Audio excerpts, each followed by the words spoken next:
Bollywood নগৰী মুম্বাইত অনুষ্ঠিত হওয়া সম্মানীয় গোল্ডেন জুৰি আন্তঃৰাষ্ট্ৰীয় চলচ্চিত্ৰ মহোৎসবত ৰাজেন দাস পৰিচালিত অসমীয়া চলচ্চিত্ৰ আইৰন গাৰ্লছে শ্ৰেষ্ঠ চলচ্চিত্ৰৰ বঁটা লাভ কৰি ৰাজ্যবাসীলৈ সুখবৰ কঢ়িয়াই আনিছে। বুধবাৰে নিশা মুম্বাইত সামৰণি পৰা এই আন্তঃৰাষ্ট্ৰীয় চলচ্চিত্ৰ মহোৎসবত আইৰন গাৰ্লছৰ পৰিচালক ৰাজেন দাসে শ্ৰেষ্ঠ ছবিৰ পুৰস্কাৰ গ্ৰহণ কৰি আৱেগবিহ্বল হৈ পৰে।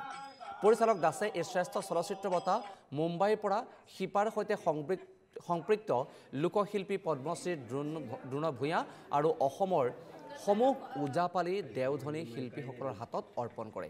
ইয়াৰ পূৰ্বে বলিউড নগৰী মুম্বাইৰ ৰূপালী পৰ্দাত অসমৰ লোকশিল্প ওজাপালি দেওধনীক লৈ পৰিচালক ৰাজেন দাসে নিৰ্মাণ কৰা চলচ্চিত্ৰ আইৰন গাৰ্লছ প্ৰত্যক্ষ কৰি মন্ত্ৰমুগ্ধ হৈ পৰে মায়ানগৰীৰ দৰ্শক তথা বহু সংখ্যক চলচ্চিত্ৰ নিৰ্মাতা। উল্লেখ্য যে 2020 চনত কৃপাল কলিতা পৰিচালিত ৰাষ্ট্ৰীয় পুৰস্কাৰপ্ৰাপ্ত অসমীয়া ছবি ব্ৰিজে এই মহোৎসৱত সামাজিক বিষয়ক ছবি শিতানত শ্ৰেষ্ঠ চলচ্চিত্ৰৰ বঁটা লাভ কৰিবলৈ সক্ষম হৈছিল।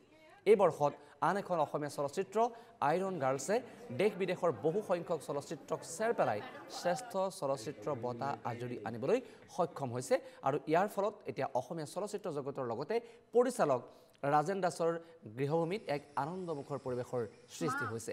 আইৰন গাৰ্লছত অভিনয় কৰিছে পদ্মশ্ৰী দ্ৰোণ ভূঞা, আশা বৰদলৈ, মৃদুল বৰুৱা, নৱাগতা জেছমিন দাস, সীমা ডেকা, দীপানিতা দাসৰ লগতে ওজাপালি দেওধনীৰ লগত জড়িত কেইবাগৰাকীও লোকশিল্পী।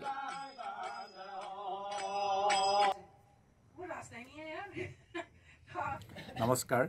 মুম্বাইত অনুষ্ঠিত হোৱা গোল্ডেন জুৰি আন্তঃৰাষ্ট্ৰীয় চলচ্চিত্ৰ মহোৎসৱত মোৰ পৰিচালিত চলচ্চিত্ৰ আইৰন গাৰ্লছে শ্ৰেষ্ঠ চলচ্চিত্ৰৰ বঁটা লাভ কৰিছে আৰু এই বঁটাটো লাভ কৰি মই অতিশয় আনন্দিত হৈছোঁ আৰু গৌৰৱবোধ কৰিছোঁ।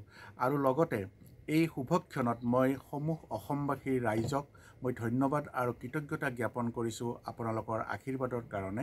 আৰু লগতে আইৰন গাৰ্লছৰ লগত জড়িত সমূহ পৰিয়ালবৰ্গক মই ধন্যবাদ জ্ঞাপন কৰিছোঁ আৰু অসমৰ সংবাদ মাধ্যমকো মই ধন্যবাদ জ্ঞাপন কৰিছোঁ। অসমৰ স্বৰ্ণীল লোকশিল্প ওজাপালি আৰু দেওধনীৰ ওপৰত এই ছবিখন নিৰ্মাণ কৰা হৈছে আৰু লগতে পদ্মশ্ৰী গুৰুজী দ্ৰোণ ভূঞাদেৱৰ জীৱনচৰ্যাৰ ওপৰত এই ছবিখন নিৰ্মাণ কৰা হৈছে।